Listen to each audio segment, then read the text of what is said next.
열심히 살지만은 열심히 사는 노력이나 그 시간이 결과를 만들지 못한다면은 열심히 살았던 만큼 참 허망해지고, 그리고 이 분노가 쌓이게 되죠. 그래서 열심히 사는 그것이 지혜의 근본은 아닙니다. 나름대로들도 다 최선을 다해라 라고 하는데, 길이 잘못 정해져 있으면 거기에서 최선을 다하는 것은 그거는 정말 오기일 뿐 어리석은 겁니다. 열심히 하겠습니다. 다들 인사로서 그렇게 말을 합니다. 그러나 열심히 하겠다는 사람은 많은데 가치가 만들어지지 않습니다. 본인도 떳떳하게 여기고, 그 다음에 열심히 사는 나를 지켜보았던 사람들과 공유할 수 있는 가치가 만들어지지 않으면 그 열심히 하겠다고 하는 것은 그거는 결국 자기 자신의 현실을 유지하기 위한 자기 관리에 지나지 않죠. 그것은 참 위선적인 자기 관리입니다. 그런 때에 내가 나름대로 한다고 했는데 그만한 가치가 만들어지지 아니했을 때 사람들은 이제 그때에 철이 들어 있으면은 이리 살면 안 되지. 뭔가를 변화를 주어야 된다. 뭔가 새로운 각오와 새로운 방법이 있어야 된다. 자기 변화를 감지하고 그것에 맞추어서 자기 점검을 하고 또 새로운 방식을 찾고자 합니다. 그게 이제 철드는 거죠. 그런데 철이 들지 않으면은 자꾸 열심히만 살려고 하지. 그래서 오기만 부리려고 하지. 그 길에서 못 벗어납니다. 그리고 다 망가지고 없죠.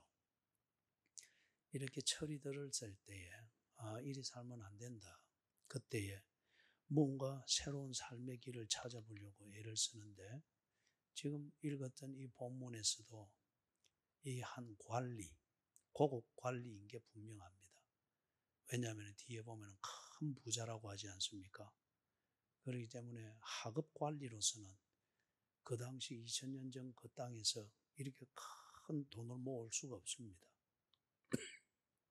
고급 관리였든지 아니면은 세리와 같이 돈을 거두는 것을 통해서 4배나 부쳐 먹는 그런 공인된 그런 관리든지, 이제 그럴 경우는 이렇게 도덕적으로 완벽했다 자기를 말할 수 있는 게 아니죠. 세리들은 그 당시에 사회에서 공인되어진 사회적 기생충으로 여김을 받았기 때문에 그럼 고급 관리였습니다. 그런데 이 사람이 열심히 살았고 자기 사는 것이 재미가 있었고 뭔가 모이는 것 같았습니다마는 어느 날 아마 나이가 들었겠죠. 돌아보니까 정말 갖추어야 될 게 없습니다. 생명의 문제입니다. 영생이라 말하는 이것이 포함하고 있는 것에는 자신의 존재감, 그리고 자기가 살아왔던 보낸 시간과 인생에 대한 그 가치, 그 다음에 사람은 누구나 이 문제를 어느 시점에 가면 고민하게 되어 있습니다. 죽음을 생각하게 됩니다. 그리고 죽음, 그 이유를 반드시 생각하게 됩니다. 사람에게는 영혼이 있기 때문에. 죽음으로 다 끝나는 걸로 생각하면서 죽기 전에 버킷리스트 만들어서 해볼 것 다 해보고 간다. 그거는 오기입니다. 오기이며 자기 영혼에 대한 저항일 뿐입니다. 영혼이 갈 길을 모르고 방황하고 있는 자기 영혼에 대해서 이 세상을 우리가 살던 방식대로 괜찮아, 괜찮아, 다 잘 될 거야. 그리 하면서 자기를 추스르는 그 궁극적인 오기이며 반항일 뿐입니다.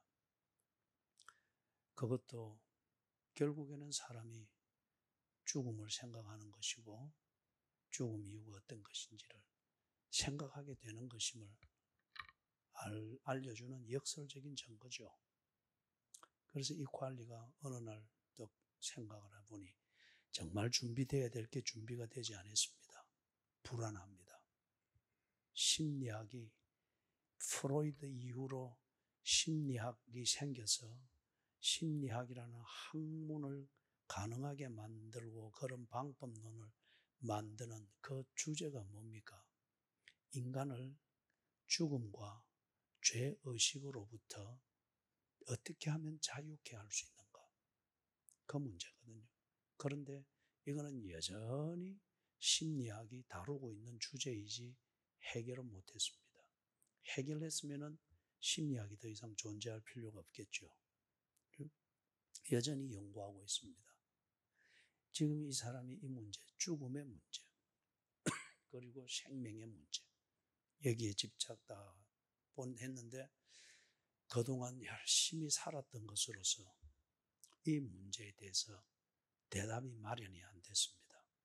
그래서 지금 오늘 읽은 본문과 같은 이 이야기가, 이 한 관리의 이야기가 이렇게 소개가 되고 있는 겁니다. 예수님을 찾아갔습니다. 그 당시 유대 사회에서 예수를 싫어하고 안 믿는 사람들이 절대 다수로 많았지만은 예수를 모르는 것은 아닙니다. 소문이 쫙 퍼져 있기 때문에 그래서 찾아가서 18절, 19절에서 보는 것처럼 예수님을 선한 선생님이여 어떻게 하면 영생을 얻겠습니까? 거기에 대해서 예수님이 탁 쏘아붙입니다. 왜 내보고 선하다 하느냐? 선한 이는 하나님 한 분뿐인데 이 말은 이 유대인들이 하나님만이 선하다고 하는 걸 알고 있습니다. 그렇게 또 믿고 있고요. 그런데 지금 이 사람이 하나님을 믿는 것이 무엇인지를 모릅니다. 유대교에 익숙할 뿐이지 그 유대교를 통해서 하나님을 인격적으로 만나고 하나님을 믿고 하나님과 교제하는 그 삶이 어떤 것인지 그것에 대해서는 전혀 모르는 유대교에 속해 있는 종교꾼일 뿐입니다. 그래서 이 문제를 풀기 위해서 가서 예수를 하나님처럼 부추겨 주는 겁니다. 왜냐하면 예수의 소문을 평상시에는 들을 때 자기 나름대로 열심히 살면서 수입도 올리고 재산도 모여지는 걸 볼 때는 소문에 들리는 예수를 그냥 재미삼아 듣고 그 다음에 불편하면 그냥 그건 다 그런 거지 치부했는데 이제 이 문제에 딱 걸리니까 소문의 주인공 이 예수 같으면은 이 문제에 대해서 해답을 줄 수 있지 않을까. 그래서 찾아간 겁니다. 찾아가서 지가 원하는 것을 얻어내기 위해서 예수를 신처럼 받들어 주는 거죠. 그래서 선한 선생이요. 거기에 대해서 예수님이 쏘아붙인 겁니다. 네가 나를 하나님으로 인정하지 않지 않느냐. 그런데 왜 와서 그렇게 아양을 지키느냐. 여러분 이게 뭔가 하면 종교입니다. 종교는 내 필요를 해결하기 위해서 자기 신을 만듭니다. 그리고 그 신이라 부추겨주는 것에게 신이 감동할 수 있도록 아양을 뜨는 겁니다. 이게 종교적인 치성이고 열심이죠. 신을 감동시켜서 내가 당신을 신으로 올려준 내 필요를 채워주십시오. 이게 이제 거래를 하는 거죠. 이게 종교입니다. 그래서 사람들은 자기 한계에 부닥칠 때에 이것도 해보고 저것도 해보고 하는데 마지막으로 붙드는 게 종교입니다. 그래서 사람들이 교회를 많이 찾아오기도 하고 특별히 교회 철학기도 있다. 지가 보기에 신통하게 보인다 싶은 것에 더 집중하려고 합니다. 그건 종교 생활이에요. 그래서 오늘날 한국 교회에 교회를 찾고 하는 사람들이 많이 있는데 대개는 보면은 이것도 해보고 안 되고 저것도 해보고 안 되고 아니면 몸에 병이 있고 아니면은 자기 개인적인 철학적 고뇌 끝에 답이 없고 번민만 쌓이게 될 때 이것을 풀어볼까 싶어서 교회를 찾는 사람들이 많은데 그나마 현대사회에 와서는 교회를 떠나는 사람들이 많죠. 보니까 별 신통한 게 없어 보이니까 그런 겁니다. 그죠? 와서 한동안은 열심히 교회 문화에 적응하려고 하고 뭐 이리 해보는데, 그리고 지가 뭔지도 모르면서 하나님 해서고 예배 자리에 앉아 있으면서 뭐 이래 사고 한데, 그런데 너무 막막한 거예요. 예? 그래서 아양을 떨어져 보는데, 종교적 치성을 들여보는데 아무것도 없단 말이에요. 지금 예수님이 19절에 대답하는 것과 같은 거예요. 그죠? 너는 나를 하나님으로 인정하고 믿는 게 아니지 않느냐. 네가 원하는 그 적극적인 그 욕망을 채우기 위해서 나에게 하나님처럼 받들면서 아양을 떠는데 웃기는 소리 하지 마라. 그 말입니다. 예? 그래서 지금 이 부자 관리가 자기의 문제를 해결하기 위해서, 영생의 문제를 해결하기 위해서 종교적으로 예수를 찾았습니다. 그런데 예수는 종교가 아닙니다. 만들어내는 신이 아닙니다. 그 다음에 20절, 21절에는 보니까 이 종교적인 몸부림을 하기 전에 이 사람이 나름대로 자기의 문제를 잘, 인생을 제대로 살기 위해서 애를 썼습니다. 도덕적으로 자기 관리를 해왔습니다. 그래서 어려서부터 다 지켰나이다 그러죠. 참 어떤 면에서 도덕적으로 볼 때 철저히 살았던 사람입니다. 참 이런 사람은 어려워요. 참 이런 사람은 바뀌지 않습니다. 딱 자기 종교가 있기 때문에. 거기다가 이 사람은 자기가 관리하는 자신의 도덕의 수준이 다른 사람보다 훨씬 높은 것 같습니다.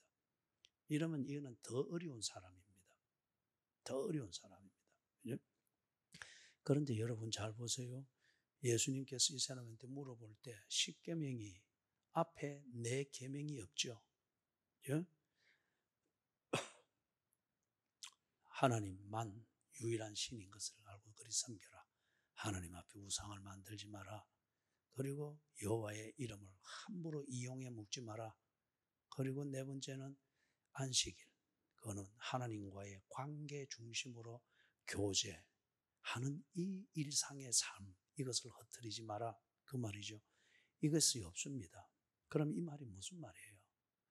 이 관리는 자기 나름대로 유대교이니까 하나님의 말씀과 성경에 대해서 아주 많이 배우고 지식이 출중합니다. 그래서 10계명을 가지고 자기를 관리를 하고 도덕을 하는데, 하나님의 말씀 또는 하나님과의 관계 중심, 또는 하나님을 존중하고 하나님의 뜻을 존중하고 받들어서 그래서 하나님의 계명을 지키고 말씀을 지키고 이게 아니었습니다. 자기의 뜻을 위하여서 내가 원하는 것을 이루는 이 수단으로서 그는 자기가 할 수 있는 것, 내 눈에 흡족한 것, 이것을 하나님 호주머니에서 속속 빼가지고 지가 이용해 먹은 거예요. 그러면서 명분은 뭡니까? 이게 하나님의 뜻이다. 그러니 사람들 눈에는 굉장히 거룩하게 보이고 사람들로부터 신뢰를 받는 겁니다. 이용해 먹은 겁니다. 그래서 오늘날 교회 안에 도덕가들이 대단히 많습니다. 제 딴에는 하나님을 믿는다고 하는데, 그런데 하나님의 뜻과 하나님의 명령을 존중하여서 그 뜻을 지키기 위해서, 그 명령을 순종하기 위해서 내 뜻을 저버리고 그 명령을 실천하고 순종하는 이런 교인들이 몇 안 됩니다. 하나님의 뜻을 존중하고 받들어서 내 뜻을 저버리고 내 욕망을 저버리고 하나님의 명령대로 순종한다. 이거는 도덕이 아니고 이거는 믿음으로 하는 겁니다. 이게 교제죠. 부부간의 관계와 교제를 잘 생각해 보시면 이게 잘 풀릴 겁니다. 배우자의 뜻과 사정과 형편을 존중하고 우선시하여서 내 하고 싶은 것, 내 보기에 급한 것을 뒤로 미루고 그것을 먼저 돕고 이래 하는 것. 이게 부부간의 신뢰고 믿음에서 나는 거죠. 그런데 부부간에도 내 뜻을 이루고 내가 편하기 위해서 상대에게 조금 필요한 것을 해주는 것, 이거는 거래고, 그렇기 때문에 내가 해줬으니까 니도 잘해줘야지.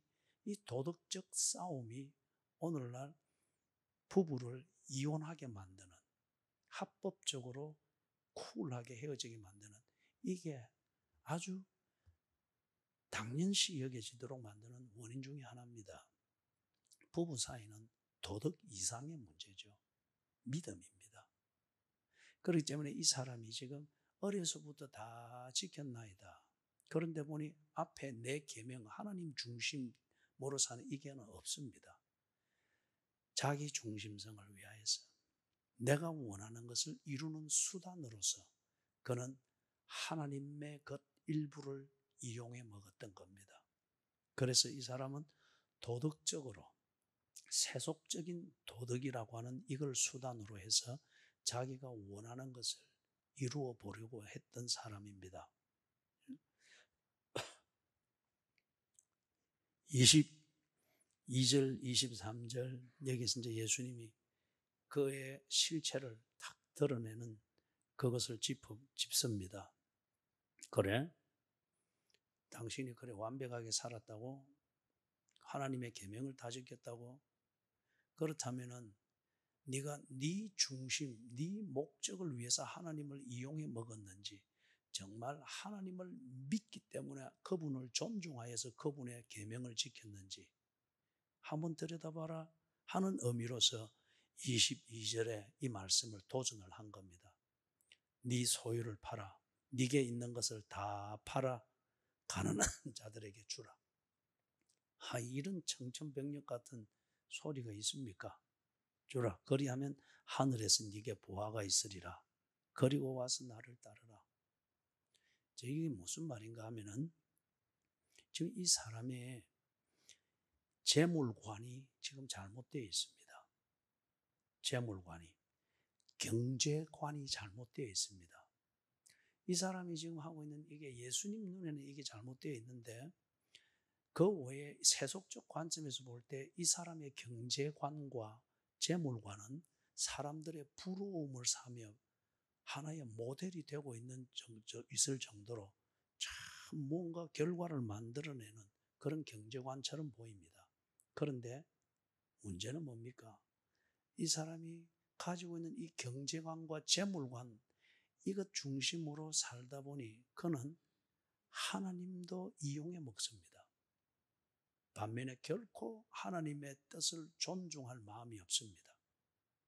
내 경제관과 내 재물관대로 시간을 관리하고 투자할 것을 투자하고 에너지를 사용하고 있는 것을 봅니다. 그렇기 때문에 자기 딴에는 많이 모으고 그것을 위해서 열심히 살았다고 생각을 하는데 22절을 보면 뭐가 있습니까?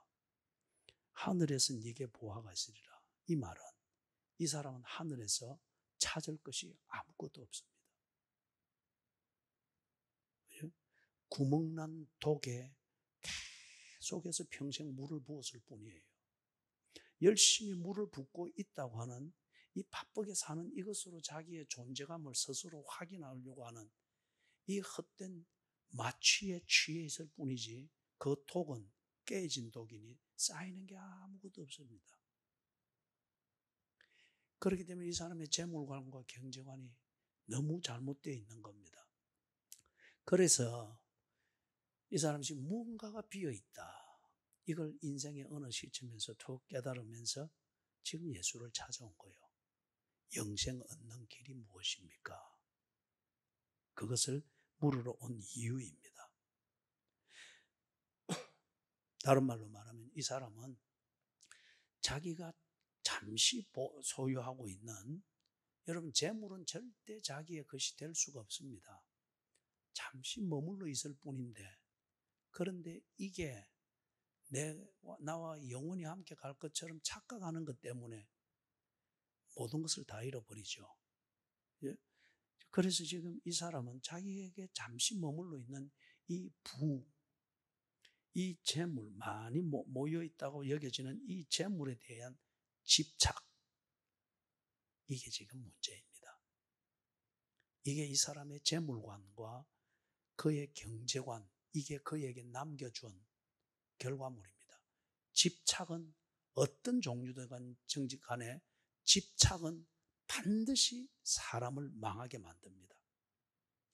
처음에는 좋게 시작했고 좋은 것이었을지라도 그것에 대한 집착으로 잘못 그렇게 오도되어지면 사랑도 그 사람을 망쳐놓습니다. 요즘 현대인들이 건강 관리에 대해서 너무 집착하지요. 그러다 보니까 건강 관리하고 몸을 만드는 이것 때문에 정작 삶의 질을 챙기지를 못합니다. 예? 거기서 나오는 반대급부가 버킷리스트를 만들어서 하고 싶은 것을 해라. 이 지금 양극단이잖아요. 집착은 실패입니다. 집착은 잘못 살은 결과물입니다. 그래서 이 사람은 지금 자기가 가지고 있는 이 부유한 재산에 대한 집착, 이것 가지고서 열심히 살았고 재물을 관리했고 재물을 모았고 이것에 근거한 경제관을 가지고 살았단 말이에요. 그러니 하늘에서 찾을 것이 아무것도 없다고 합니다. 자, 이거는 무엇인가는 우리가 끝에 가서 정리를 합니다. 자, 이걸 여기서 간단히 정리하면 하늘에서 찾을 것이 아무것도 없다. 그리고 예수님이 거기서 하는 말이 그리고 와서 나를 따르라 그러죠. 이 사람은 여기에 집착하면서 살다 보니까 예수를 보지를 못했습니다. 다시 말해서 예수를 통하여 자기에게 온 하나님의 나라, 이것을 그는 느끼지도 못했고 보지도 못했고 알고자 하는 관심마저도 가질 여유가 없었습니다. 집착이라는 게 그렇게 무서운 겁니다. 그죠? 부부가 금실이 좋다가도 더 사랑해야지 하는 어느 단계에 가서 선을 넘어버린 사랑이 집착이 될 때에 그 금실은 깨지는 거죠. 그죠? 집착은 상대방을 나의 노예로 만들고자 하는 그러한 잘못된 그런 것으로서 변질이 되기 때문에 그런 거죠. 하나님 나라를 보지 못합니다. 그래서 이 사람의 경우는 재물에 대한 집착, 경제관에 대한 잘못된 경제관으로 따라서 사는 이 집착 때문에 눈이 멀어버렸습니다. 무엇에 대해서 눈이 멀어버린 거예요? 하늘의 보화가 쌓이도록 만드는 진정 가치 있게 사는 이 삶의 질을 보는 눈이 멀어버렸습니다. 하나님 나라를 볼 수가 없었습니다. 예수가 자기 앞에 있고 소문으로 확확 들리고 그렇게 해서 언제나 예수를 만날 수 있는 예배가 있고 장소가 있고 하지만은 그는 집착하고 있는 그것 때문에 감각이 어두워졌고 눈이 어두워졌습니다. 그게 자기한테는 아무 소용이 없는 것이 됐죠. 24절, 25절에서 예수님께서 이 부자를 보면서 23절에 부자의 모습이 있죠. 그 사람이 큰 부자이므로 이 말씀을 듣고 심히 근심하니라. 이 사람이 섬기는 하나님은 누굽니까?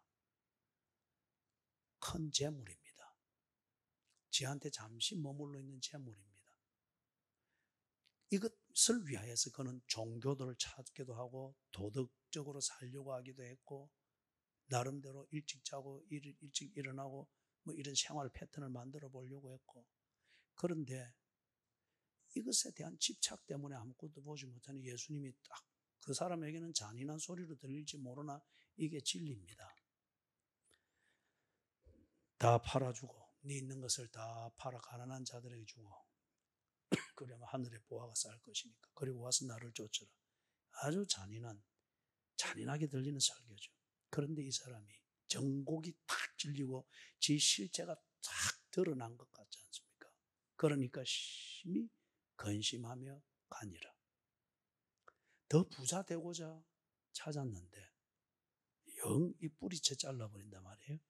이런 모습을 보고 예수님께서 24절에 그를 보시고 이르시되 재물이 있는 자는 하나님 나라에 들어가기가 얼마나 어려운지 그러면서 비유로 들기로 낙타가 바늘기로 들어가는 것, 이것을 들고 있습니다.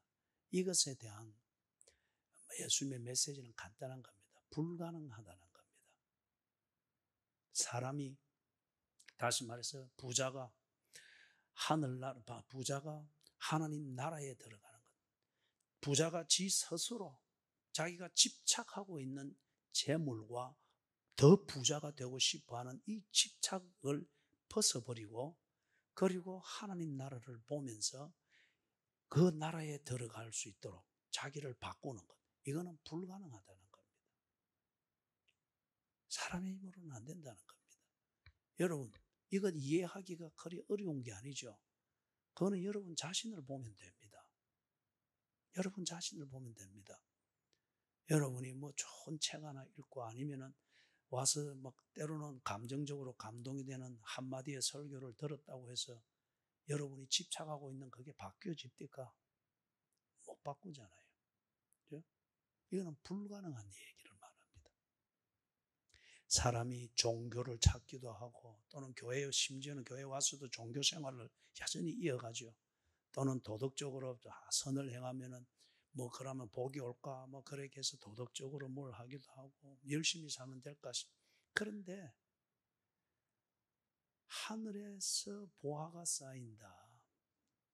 하나님 나라 안에 들어가서 하나님과 더불어 진정 인간답게 사는 이 삶을 인간 스스로는 그걸 해결을 못한다는 거예요.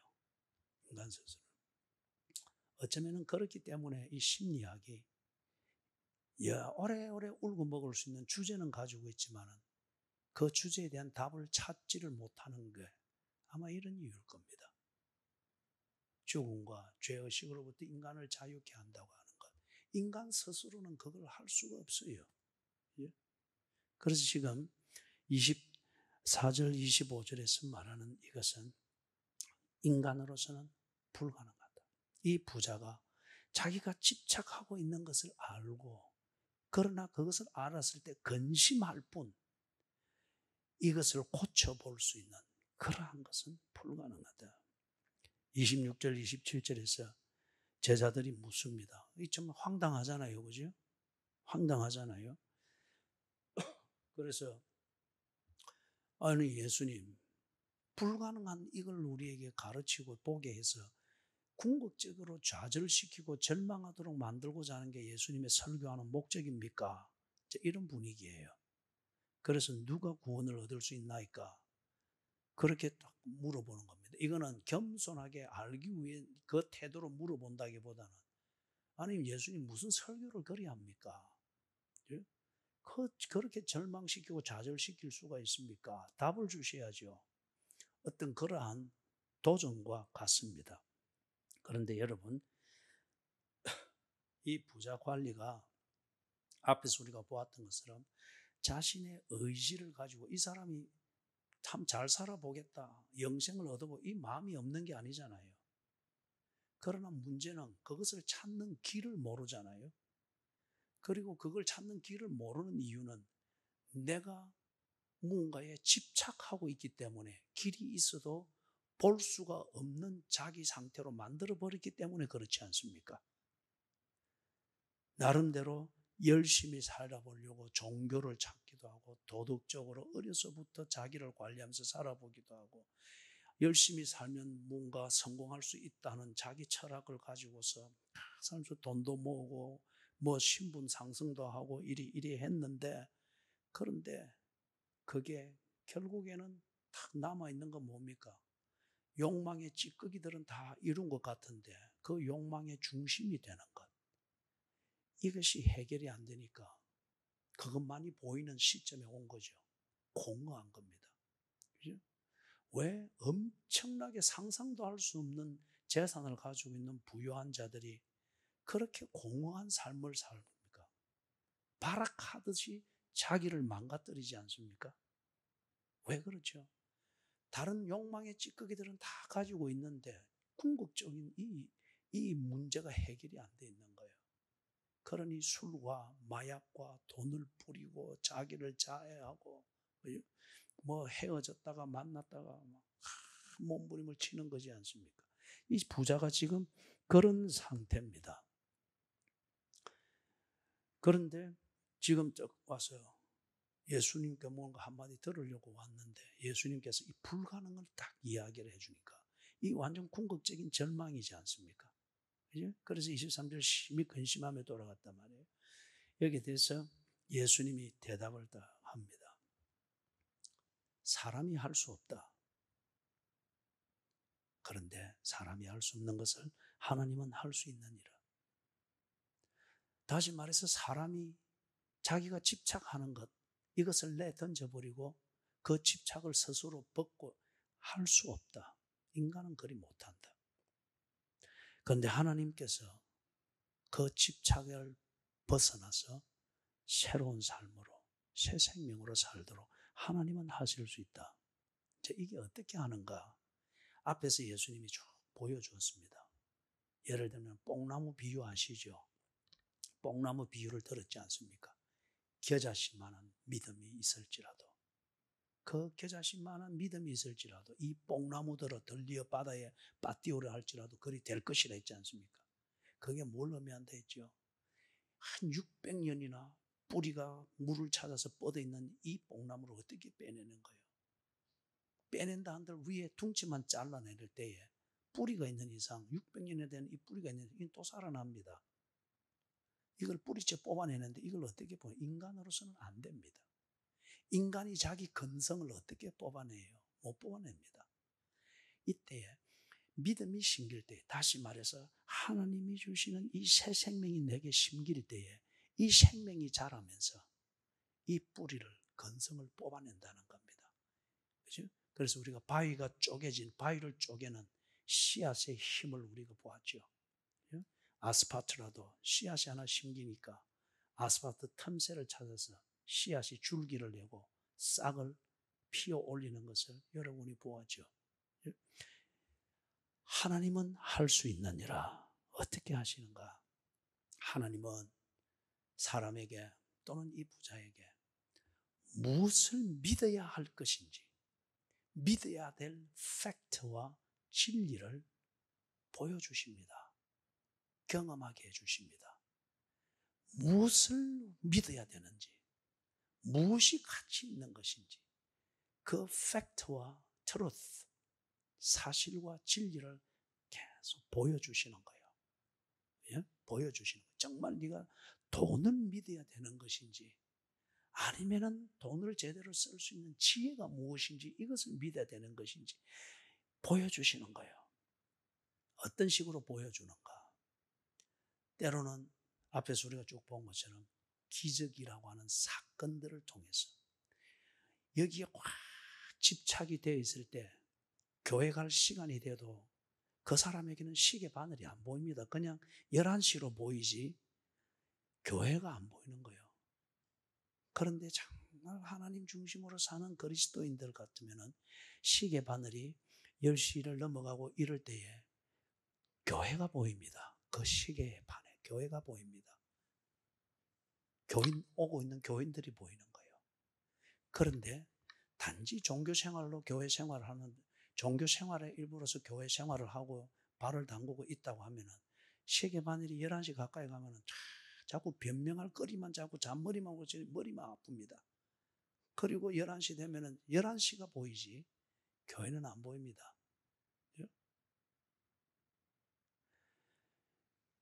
이런 집착이 되어 있을 때에 그때에 교회가 있어도 교회가 안 보이고 예수가 옆에 있어도 안 보이고 이런데 이걸 어떻게 돌려요?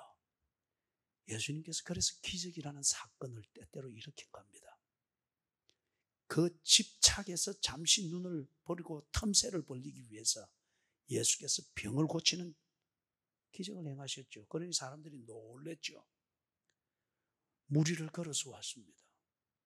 풍랑이는 바다를 말씀 한마디로 잠잠케 했습니다.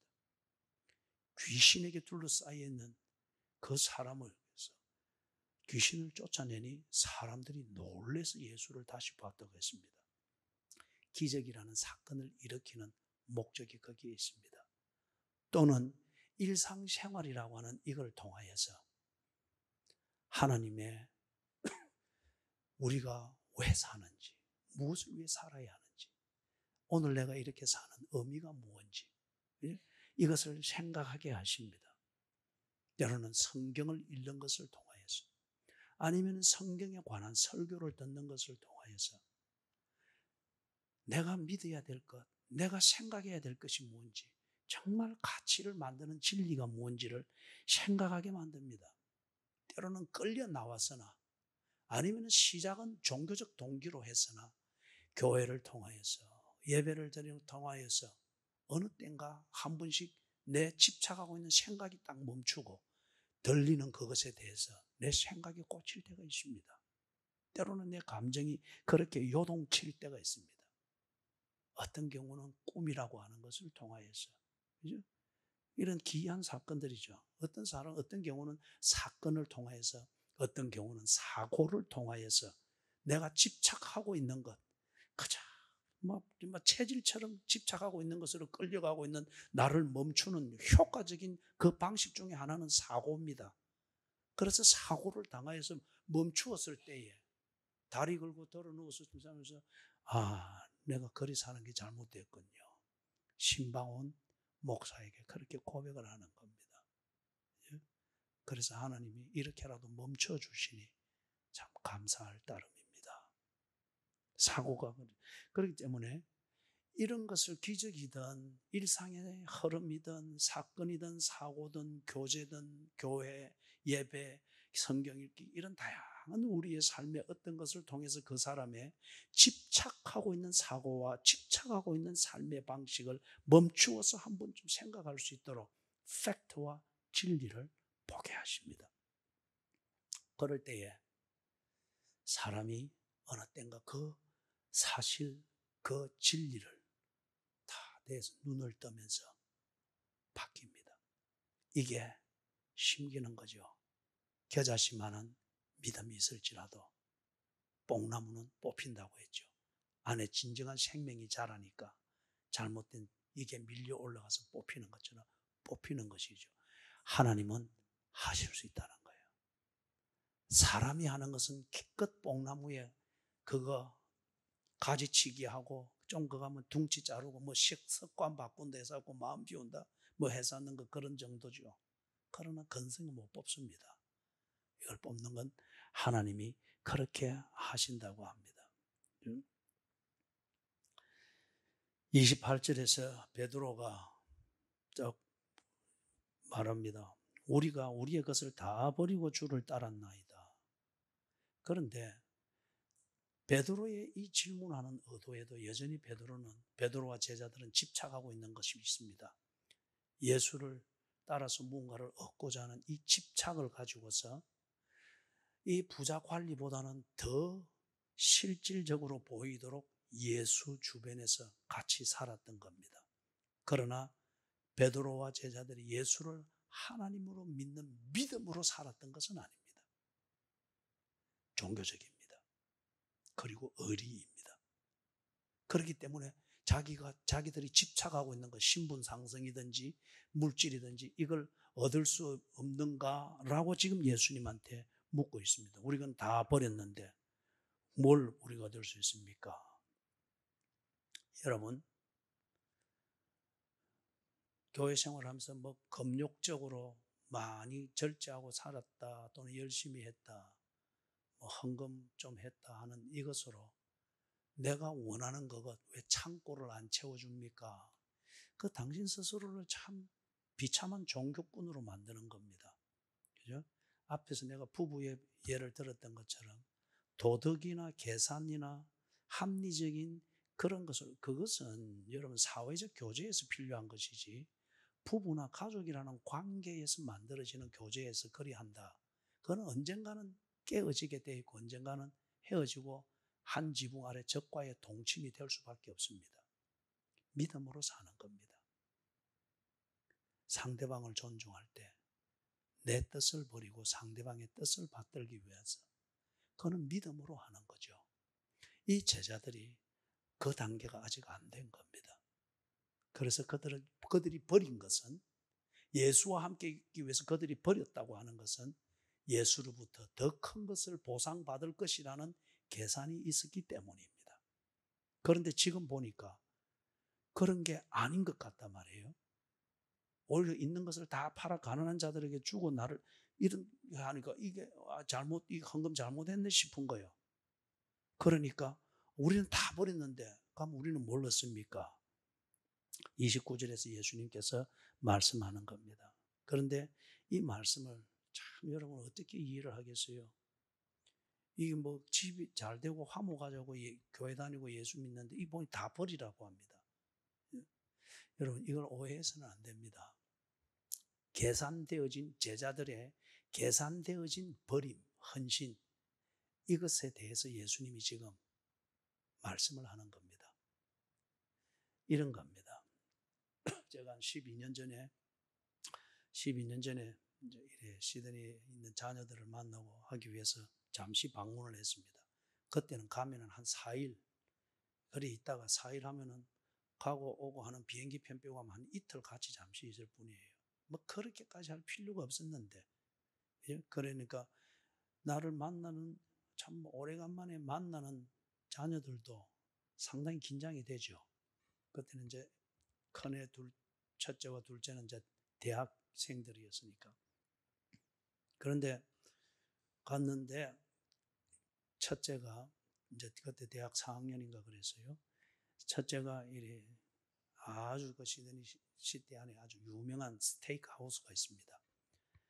얘가 지 종돈을 모아가지고 이 스테이크 하우스에서 가족들이 다 모이도록 예약을 하고 거기서 다 한 거예요. 자리도 딱 제일 중앙에서 했어요. 그래서 거기서 다 모였습니다. 모여서 스테이크를 주문을 하고, 그런 다음에 거기서 딱 먹을 때는 먼저 식사하기 전에 드링크를 주문받습니다. 뭘 마실 거냐. 그럼 대개는 보면은 맥주나 와인이나 샴페인이나 이제 이것을 시키죠. 그러면 이제 그렇지 않은 것 같으면은 그냥 물 달라 하면 물을 줘요. 그러면 이런 물을 먹는데, 그렇지는 당연히 물을 달라 해서 물을 먹는데, 우리 애들 2명이 그 맥주 중에 아주 약한 그런 게 있습니다. 음료수처럼 마시는 그게. 그걸 탁 시키는 거예요. 병 딱 이래가지고. 그래서 그때는 이제 제게 그건 다 술로 보이기 때문에. 그래서 내가 마시는 물을 딱 놓고, 내 앞에서는 어떤 경우라도 술이 섞인 것을 마셔서는 안 된다. 이것은 타협의 여지가 없다. 아버지의 뜻이다. 아버지가 살아있고 아버지가 다스리는 가정인 이상 너희들이 아버지의 뜻을 따라야 된다. 애들이 너무 놀란 거예요. 황당한 거예요. 자기들은 그게 술이 아니라고 생각했고, 호주 문화는 그렇습니다. 예? 술이 아니라고 생각했고 그랬고 그런데 놀래가지고 막. 그래서 이 큰아들이 아빠 그런 줄 몰랐어. 그런 것 같으면 진작 말을 하든지, 안 그러면, 그리고 이거는 술은 아니야. 응? 이거는 호주 젊은이들 생각해 이거 그냥 음료수로 마시는 건데, 이건 또 진짜 맥주도 아니고 그런 건데. 근데 아버지가 그러면은 우리가 다시는 안 마실게. 다 치운 거예요. 그런데 큰 애하고 또 아내하고 막내는 그때 이제 중학교 이렇게 들어갔는데 굉장히 분노와 황당함과 이게 막, 그 다음에 그 식당에 가가지고 우리 테이블이 가운데였기 때문에 막 당황하고 막 엉망이었어. 그래서 분위기 탁 깨져 버렸어요. 그래서 먹는 둥 마는 둥 하고 나왔습니다. 나도 막, 제가 이제 그쪽에 그 문화를 모르니까 또 술이 어떤 것인지를 구분이 안 되니까 막 일방적으로 내가 딱 그렇게 해버린 거예요. 그러니까 그 심정에서 나도 막 분노도 쌓이고 막, 이것들이 말도 없이 술을 마셔. 저는 막 내 입장에서 그래 되는 거고, 엉망이 돼버린 거예요. 그래 그때 이제 큰애가, 제가 그 다음날 귀국을 하는데 차를 태워주면서 딱 그래서 내려서 악수를 청하는 거예요. 아빠 잘 가. 그래 나도 악수 딱. 이거는 여러분 이미 부모와 자식의 관계에서 할 수 있는 그런 교제가 아닙니다. 이거는 아주 합리적이고 도덕적인 관계에서 매너를 지키는 거예요. 아주 차가운 인사를 하고 헤어졌습니다. 그리고 그 뒤에 이제 이래 이해가 됐습니다만, 제가 뭘 말하는가 하면은, 저는 여기 29절에 있는 것처럼 집이나 아내나 형제나 부모나 자녀를 버렸습니다. 왜냐? 제가 볼 때에 제 판단으로 그 문화와 그런 것은 기독교를 섬기는 가정답지 않다.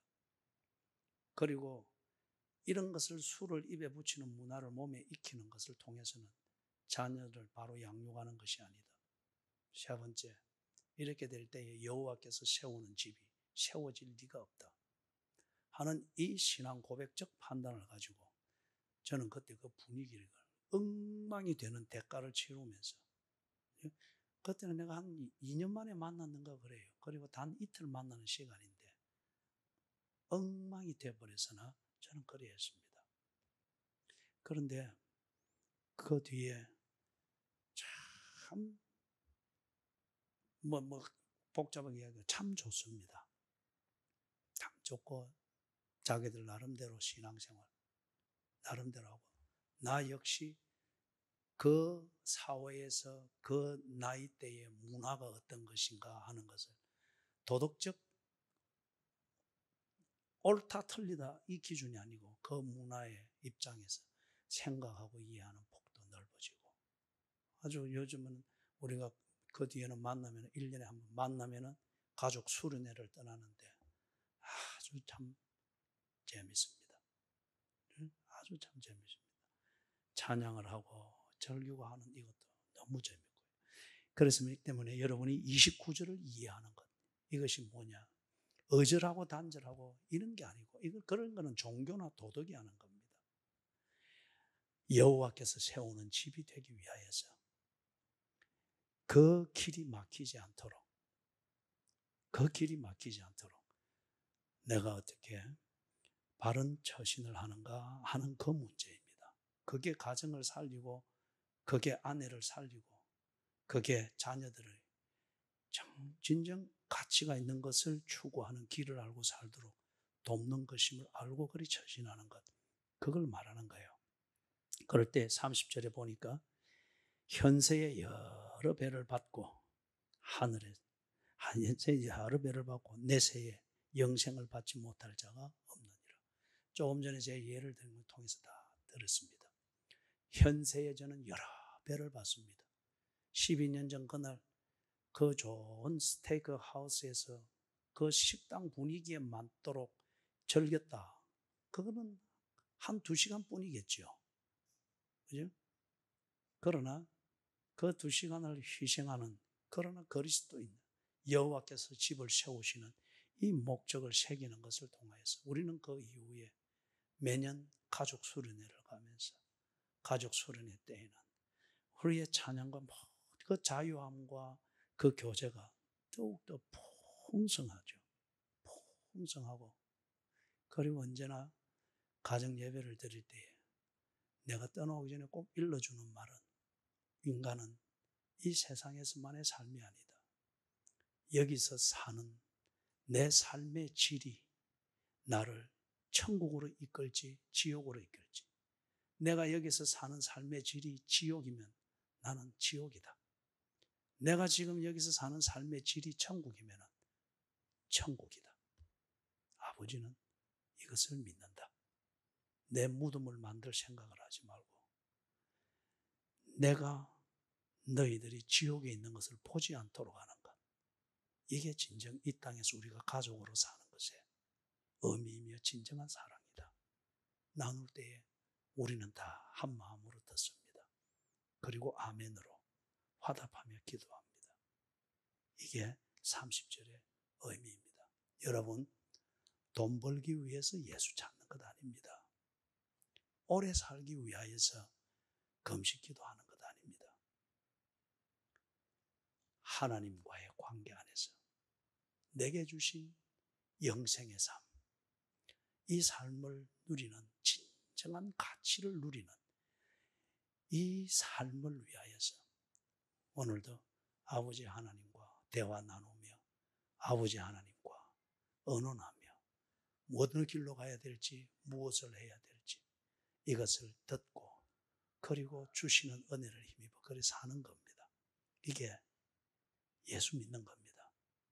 부디 여러분 잠깐 있다 없어지는 재물 이런 것에 대한 집착 때문에 하나님을 보지 못하는 일이 없기를 주님의 이름으로 축원합니다. 우리 찬